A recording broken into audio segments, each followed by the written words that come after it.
Waalaikumsalam warahmatullahi wabarakatuh. Waalaikumsalam warahmatullahi wabarakatuh. Untuk materi ataupun bab selanjutnya yaitu tentang kristal cair. Materinya yang pertama ada kristal cair nematik, teori medan rata-rata untuk transisi isotropik nematik, teori Landau-Diogenes, pengaruh gradien spasial pada tatanan nematik, teori Onsager untuk transisi isotropik nematik dari partikel seperti batang.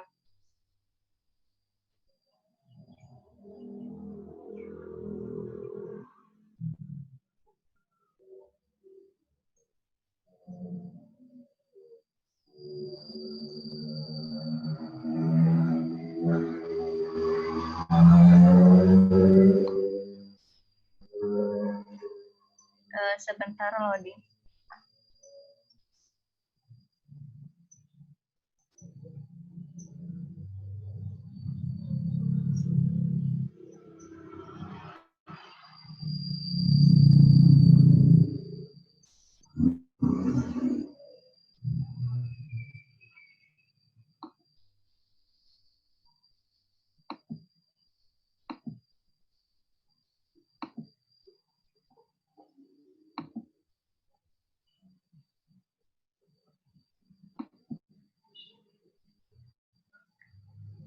Untuk kristal cair merupakan materi yang memiliki tatanan perantara antara cairan dan juga kristal.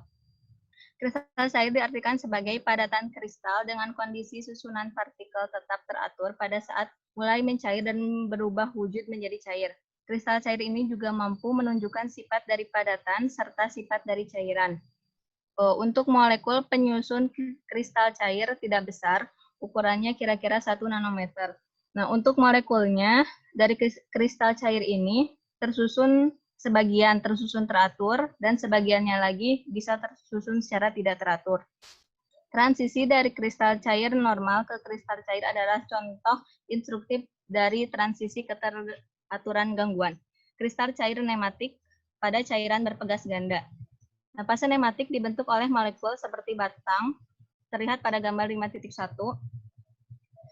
Pada suhu tinggi, orientasi molekul sepenuhnya acak dan sistemnya berupa cairan isotropik. Karena pada saat kristal cair dipanaskan, akan mencair membentuk cairan putih berwarna keruh. Ketika suhu terus dinaikkan, maka padatan kristal berubah menjadi cairan jernih. Kemudian dengan penurunan suhu, molekul mulai berorientasi pada arah yang sama, seperti pada gambar 5.1b. Fase nematik adalah cairan anisotropik, sifat optik, listrik, dan magnetnya anisotropik seperti kristal. Namun sistemnya masih dalam keadaan cair dan dapat mengalir. Jika sampel adalah cairan isotropik, intensitas cahaya yang ditransmisikan adalah 0. Karena sumbu polarisasi kedua film tersebut ortogonal. Jadi proyeksi suatu bidangnya itu tegak lurus terhadap bidang proyektornya. Jika sampel adalah nematik, sejumlah cahaya akan datang ditransmisikan. Intensitas cahaya yang ditransmisikan adalah fungsi dari sudut theta yang dibuat oleh pengarah dengan sumbu polarisasi. Transmisinya 0 ketika theta sama dengan 0 atau pi per 2. Dan mencapai maksimum ketika pi sama dengan pi per 4. Untuk fungsi distribusi orientasi. Pada fase isotropik, U akan terdistribusi secara seragam pada bola dengan satuan ataupun besar U sama dengan 1. Pada fase nematik, distribusi U menjadi tidak seragam pada bola. Misalkan si U adalah fungsi distribusi untuk U pada satuan bola. Dalam fase isotropik, si U konstan, tidak bergantung pada U, karenanya si U sama dengan 1 per 4 pi. Untuk molekul elipsoidal simetris yang ditunjukkan pada gambar 5.1a, untuk U alfa selalu sama dengan 0 karena keadaan yang ditentukan oleh U adalah negatif U identik. Sehingga si U memiliki simetri inversi atau proyeksi suatu objek melalui pusatnya itu berlawanan. Kemudian untuk teori medan rata-rata untuk transisi isotropik nematik. Asumsi dasar teori Mayer-Schaub menyatakan bahwa molekul pembentuk nematik memiliki potensi interaksi yang menyelaraskan dalam arah yang sama. Sehingga keadaan nematik dapat muncul saat suhu diturunkan, tetapi tidak menunjukkan di mana transisi sebenarnya terjadi. Untuk fungsi energi bebas untuk urutan parameter. Secara umum, energi bebas di bawah batasan tertentu disebut energi bebas terbatas. Jika energi bebas F, ST diketahui dari keseimbangan S ditentukan dengan syarat bahwa F, ST menjadi minimum pada keseimbangan. Bisa dilihat pada gambar. Nah, untuk teori Landau-Diogenes, energi bebas di dekat titik transisi. Fase transisi yang melibatkan perubahan urutan molekul umumnya disebut transisi keteraturan gangguan. Contoh lain dari transisi keteraturan gangguan adalah transisi magnetik. Contoh lain dari keadaan magnetis feromagnet atau feromagnet itu merupakan benda yang dapat ditarik kuat oleh magnet, berubah dari keadaan teratur ke keadaan tidak teratur pada suhu tertentu. Ketika di bawah suhu Tc, momen magnet atom tersusun, dan ada momen magnet M. Di atas Tc, momen magnetik atom menjadi acak. Oleh karena itu, momen magnet M dapat dianggap sebagai parameter orde dalam transisi magnet. Dalam kasus transisi magnet, momen magnet M berubah terus-menerus sebagai fungsi suhu seperti yang ditunjukkan pada gambar 5.5a. Momen magnetis adalah 0 di atas Tc, dan bukan 0 di bawah suhu tersebut, tetapi terus berubah di Tc. Di sisi lain, dalam kasus transisi nematik, parameter orde S berubah secara terputus-putus di Tc. Nah, ini ada gambar ketergantungan momen magnet M, sebuah feromagnet. Yang B, itu ketergantungan suhu dari kurva energi bebas. Energi bebas yang menghasilkan kurva yang ditunjukkan pada gambar A. Transisi keteraturan gangguan di mana parameter urutan berubah secara terputus-putus pada titik transisi disebut transisi terputus-putus atau transisi orde pertama. Sebaliknya, transisi fase di mana parameter orde berubah secara terus-menerus disebut transisi kontinu atau transisi orde kedua. Dalam kasus transisi magnet, energi bebas harus merupakan fungsi genap momen magnet karena dalam keadaan negatif M, dalam momen magnet tersebut diperoleh dengan memutar sistem 180 derajat. Di sini ada gambar momen magnet yang diinduksi dalam molekul elipsoidal dan medan magnet H. Untuk penyelarasan molekul nematik dengan medan magnet. Energi bebas Landau-Diogenes cocok untuk melihat sifat karakteristik sistem di dekat suhu transisi. Ketika medan magnet H diterapkan ke molekul pembentuk nematik, momen magnet diinduksi dalam molekul. Momen magnet yang diinduksi tergantung pada suhu yang dibuat sumbu molekul U dengan medan magnet H.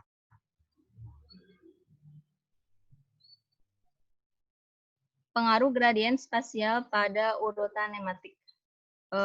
Fungsionalitas energi bebas untuk keadaan tidak seragam, di mana keadaan kesetimbangan harus berupa keadaan seragam dengan parameter urutan QR tidak bergantung pada posisi R. Pengaruh suku gradien pada fase tak teratur. Dalam keadaan isotropik, kita dapat mengasumsikan bahwa K, alfa, beta, gamma, alfa aksen, beta aksen, dan gamma aksen tidak tergantung pada Q, karena Q kecil dalam keadaan isotropik. Di sini ada urutan yang diinduksi, ada gambar urutan yang diinduksi dinding dari molekul pembentuk nematik dalam keadaan isotropik, kemudian yang B-nya parameter urutan diplot terhadap jarak dari dinding. Pengaruh suku gradien dalam fase terurut. Efek dinding dihitung dengan syarat bebas untuk N, dengan menggunakan perhitungan permukaan yang tepat. Dimungkinkan untuk membiarkan N sejajar sepanjang arah tertentu di bidang dinding atau sepanjang arah normal ke bidang tersebut. Di sini ada gambar contoh variasi spasial yang memberikan energi elastis Planck diwakili oleh persamaan 5.53. Untuk transisi Frederick, kristal cair nematik diapit di antara dua plat. Misalkan mengambil sumbu jet normal ke plat. Di dinding plat, kami berasumsi bahwa pusat berada di arah X. Misalkan menerapkan medan magnet H ke arah jet, kemudian molekul cenderung berorientasi sepanjang arah jet, tapi tidak sesuai dengan syarat batas pada X sama dengan 0 dan X sama dengan L.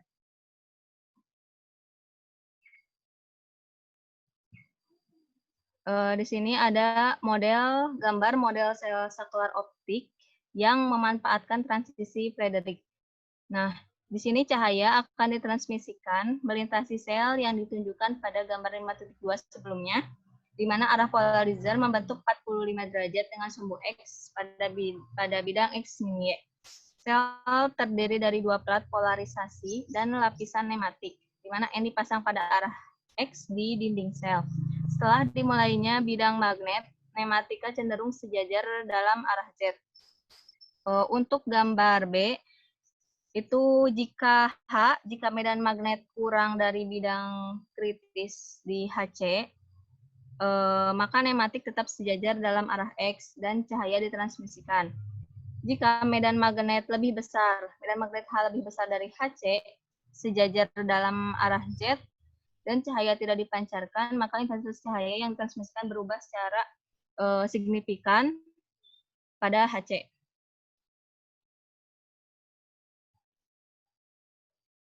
Nah, materi yang terakhir yaitu teori Onsager untuk transisi isotropik nematik dari partikel seperti batang.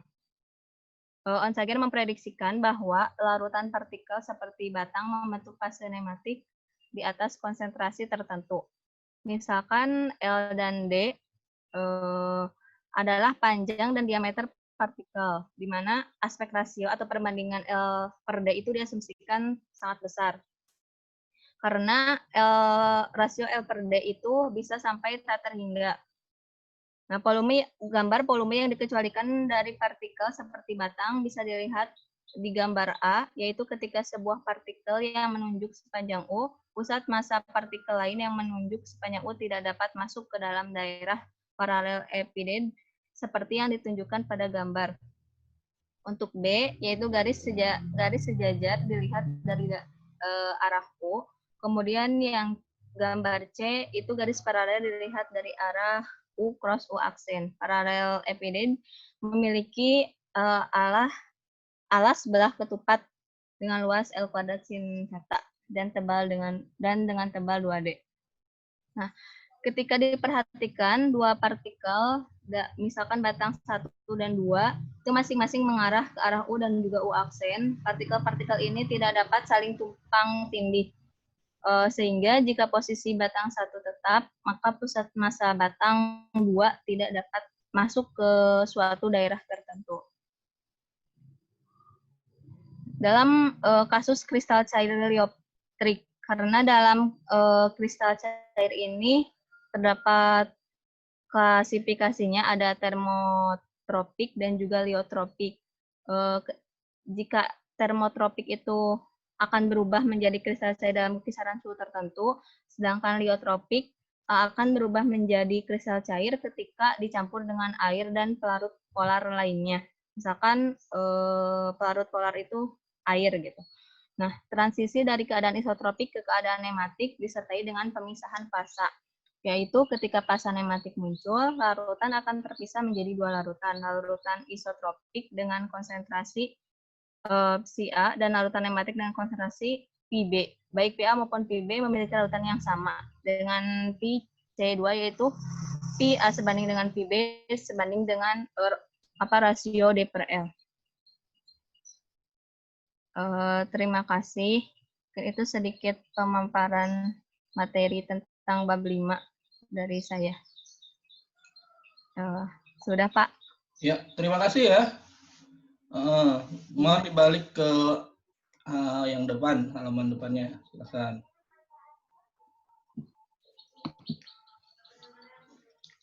Jadi dia disebut kristal cair itu artinya sebenarnya ada nanopartikel atau nanokristal di dalam liquid ya. Jadi bukan dalam artiannya misalnya kan kristal dalam artian yang benda padat secara langsung misalnya kaca gitu ya. Bentuknya bukan seperti itu ya, tapi dalam bentuk ada nanopartikel di dalam liquid. Ya, jadi nanopartikel di dalam liquid tersebut dia dapat bergerak karena ada medan dari luar, bisa medan listrik atau medan magnet ya. Nah, yang dimaksud dengan bergas ganda itu karena sifatnya. Jadi sifatnya dipengaruhi oleh sesuatu, misalnya suhu, medan gitu ya, atau radiasi. Nah, ini yang dimaksud dengan kristal cair.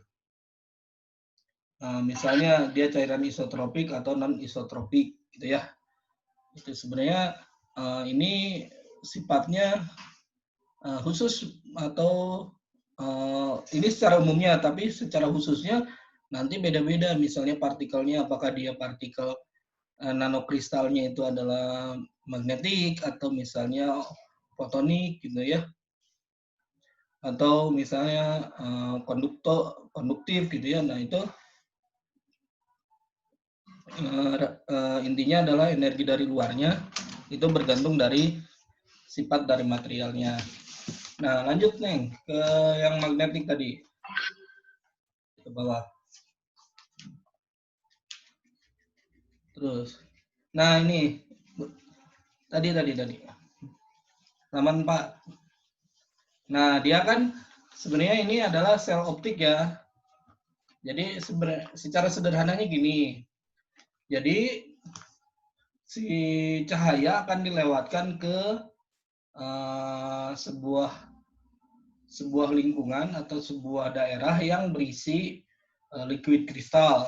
Jadi ada liquid kristal, kemudian cahaya memasuk lewat, gitu ya. Nah, liquid kristalnya diatur sifatnya atau propertisnya dengan cara diberi gangguan dari luar, misalnya medan magnet atau medan listrik, atau misalnya radiasi panas gitu ya. Nah, jadi si cahaya yang tadinya mau lewat itu daya transmisinya itu dipengaruhi oleh berkaitan dengan medan atau radiasi atau intinya adalah gangguan yang diberikan kepada si kristal cair ini. Dan itu sangat dipengaruhi oleh radiasinya atau misalnya medan listrik atau medan magnet yang diberikan itu. Dan secara umum juga ini yang menarik ya, bahwa kristal cair itu bisa mempolarisasi tujuannya ya. Tujuannya memang mempolarisasi. Coba Sarah, polarisasi apa? Semester kemarin kan kamu belajar itu kan? Ayo, polarisasi itu apa? Sarah, Aida, Primas?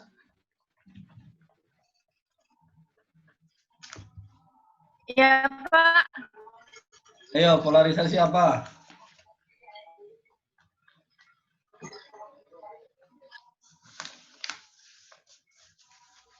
Apa ya, kalau yang teorinya lupa. Tapi mungkin yang apa sih, cahaya yang di apa ya? Cahaya yang ditransmisikan bergantung pada sudut. Ya, sudut antara polarisator gitu. Ya, benar nggak? Lupa nih. Ya, jadi nah si liquid kristalnya tersebut menyebabkan, jadi dia bersifat sebagai polarisator. Jadi antara satu partikel dengan partikel lain jadi polarisator. Pertanyaannya kenapa dia jadi polarisator? Secara sederhananya adalah ada interaksi antara cahaya dengan partikelnya.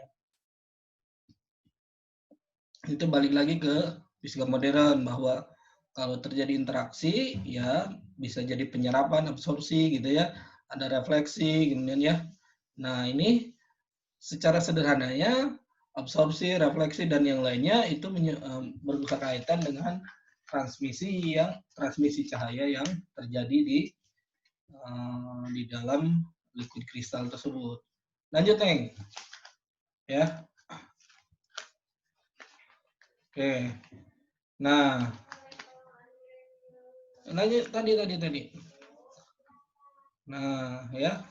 Dan polarisasi tadi itu sesuai dengan atau berkaitan dengan distribusi orientasi. Jadi apakah sudutnya berapa nih sudut dia orientasinya? Nah, sudut orientasi dipengaruhi oleh apa? Oleh medan dari luar tadi, medan listrik, medan magnet, atau radiasi gitu ya. Jadi si kristal atau nanokristal tadi orientasinya yang tadinya misalnya mendatar, tapi ketika diberi medan dia berbelok misal gitu ya, jadi miring. Nah, tingkat kemiringannya itu dipengaruhi oleh medan dari luar. Ya. Nah, medan dari luar besarnya berapa dan itu mempengaruhi kemiringannya atau orientasinya. Nah, dan medan itu lanjut Neng, terus tadi ada penjelasannya. Lanjut. Terus. Lanjut, terus.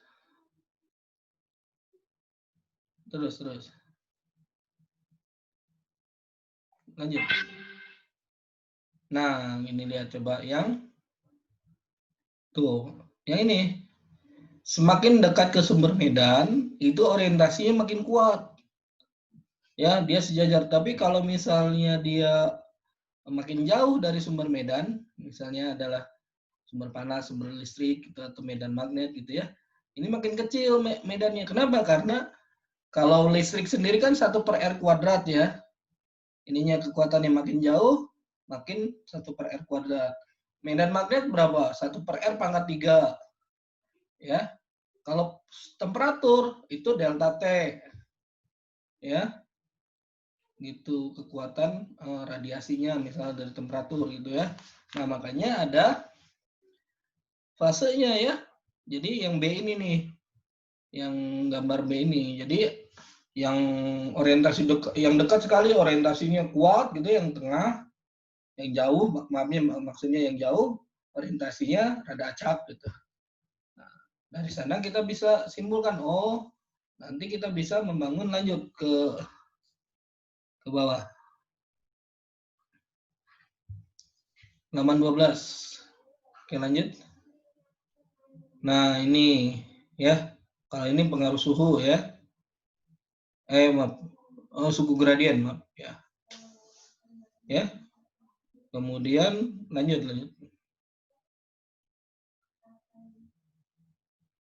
Nah, ini maksudnya. Kalau yang ini karena medan magnet ya. Coba perhatikan yang gambar ini, yang atas nih. Yang ini kan H kurang dari HC.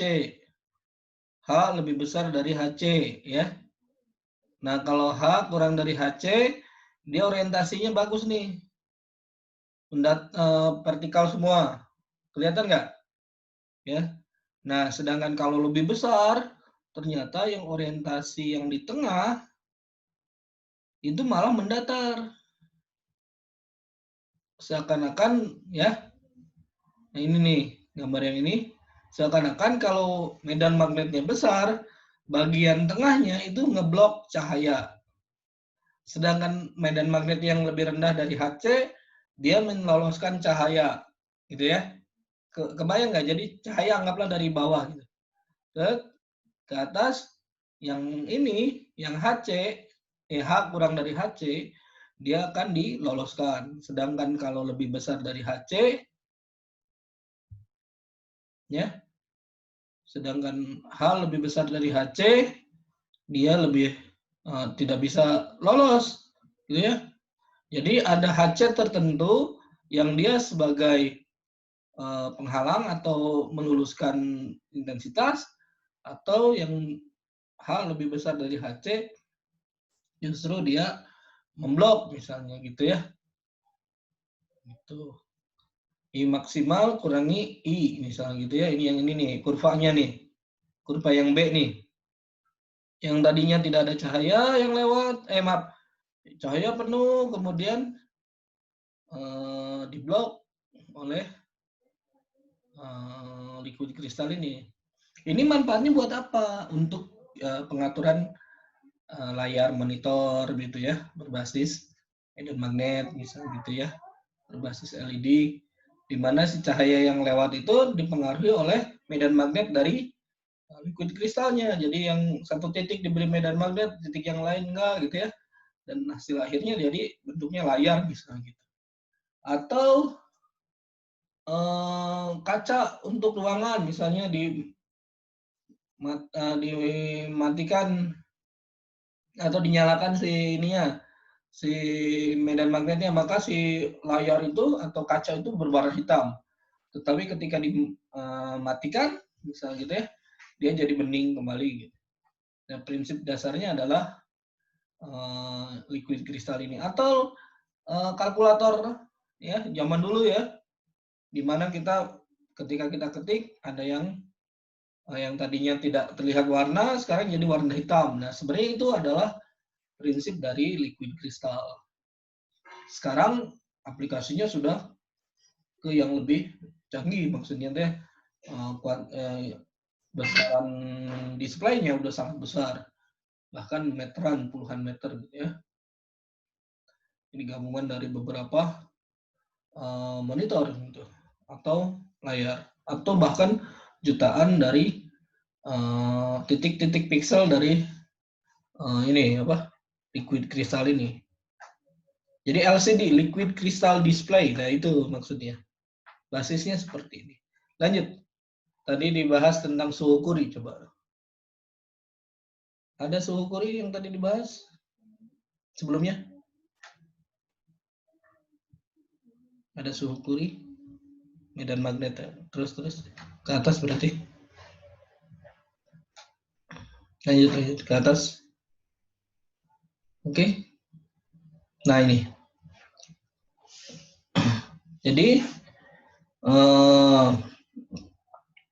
Jadi ferromagnetik yaitu sebuah material yang bisa menghasilkan medan magnet sendiri tanpa diberi medan magnet dari luar, ya. Jadi magnet permanen lah ya kalau kita sebut secara sederhananya. Dan kekuatan medan magnetiknya itu sangat dipengaruhi oleh suhu. Kenapa? Karena orientasi dari partikel-partikel di dalam magnet permanen tersebut itu sangat dipengaruhi oleh suhu.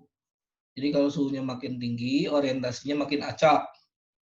Karena makin acak, hasilnya adalah ada beberapa arah medan magnet yang saling mendegradasikan, saling mengurangi. Yang tadinya misalnya vertikal, ini vertikalnya ke bawah, hasil totalnya jadi 0 gitu. Dan itu sangat dipengaruhi oleh suhu. Oke. Nah, makin tinggi suhunya, makin dia turun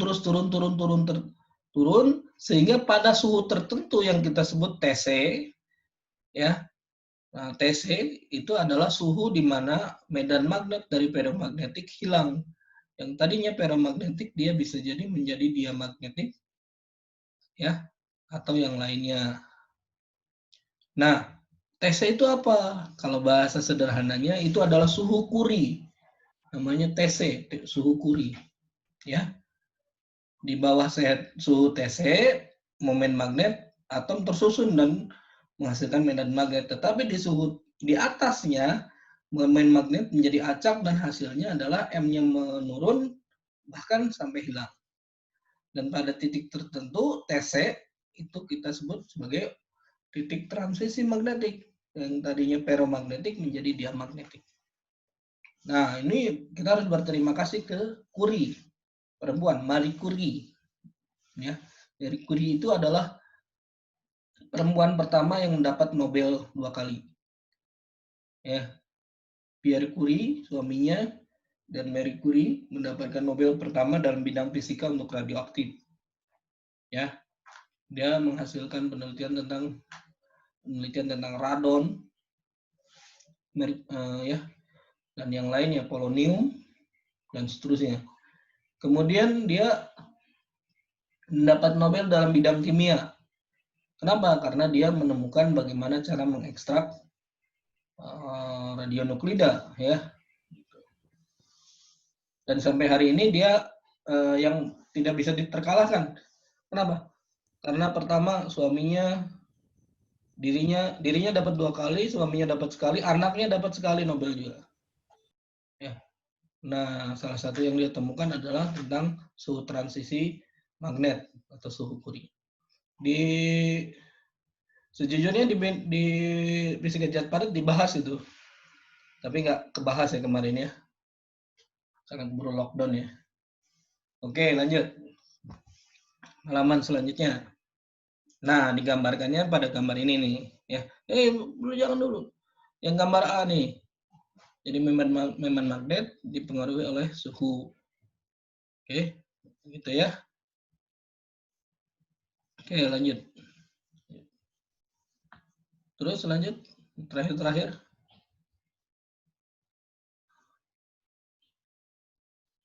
Lanjut. Nah, kalau yang bagian ini saya nggak terlalu paham ya. Oke, jadi pada intinya adalah material kristal liquid kristal ini atau kita sebut nanokristal dalam liquid itu sangat dipengaruhi oleh radiasi dari luar atau gangguan dari luar, misalnya gangguan medan listrik, medan magnet, dan medan radiasi misalnya adalah panas gitu ya. Dan itu sangat mempengaruhi sifat dari orientasinya. Nah, yang menarik adalah kita dapat memanfaatkan sebagai sifat tersebut sebagai penghalang atau untuk mengatur transmisi cahaya berdasarkan sifat polarisasi. Ya, ada gambar ini ya, yang gambar A dan gambar B ini. Jadi pada intinya kita dulu ya, waktu saya pertama belajar tentang liquid kristal, dosen saya menggambarkan sebagai sebuah kristal yang berubah bentuk. Dalam artiannya kristal yang misalnya tadinya adalah kaca lapisan yang rata, kemudian lama-kelamaan dia berubah menjadi bentuk yang tidak sempurna. Sebenarnya bukan hal itu, tetapi lebih kepada sifat mikroskopik dari nanokristalnya. Jadi nanokristalnya berubah orientasi. Oke, ada pertanyaan tentang bidang ini atau materi ini? Aida? Belum ada, Pak. Oh, belum ada ya. Oke. Saya kasih tugas ya. Tugas apa, Pak? Pertama, turunkan persamaan suhu transisi Curie. Yang tadi, Pak. Ya. Persamaannya, suhu transisi Curie. Ya, nama rumusnya adalah rumus Mary-Wiens atau ya Mary-Wiens. Marie strip Wiens. Ya. Jadi dia menurunkan bahwa medan magnetik itu sebanding dengan 1 per T konstanta dibagi T per TC, T minus TC. Kemudian dikoreksi lagi menjadi medan magnet sebanding dengan T minus TC pangkat setengah. Ya. Konstanta kali T minus TC pangkat beta sebenarnya. Di mana betanya itu bergantung dari material yang umumnya nilainya betanya setengah. Ya. Oke, itu tugas hari ini. Semoga bermanfaat ya. Kuliah kita hari ini juga kita tutup dengan hamdalah. Alhamdulillahirabbil alamin. Alhamdulillah. Ya, sampai ketemu lagi. Gamal, ya Diki. Kang Sore ya. Ya, Pak. Jangan bosan-bosan ya. Ya. Oke, tetap semangat. Ya.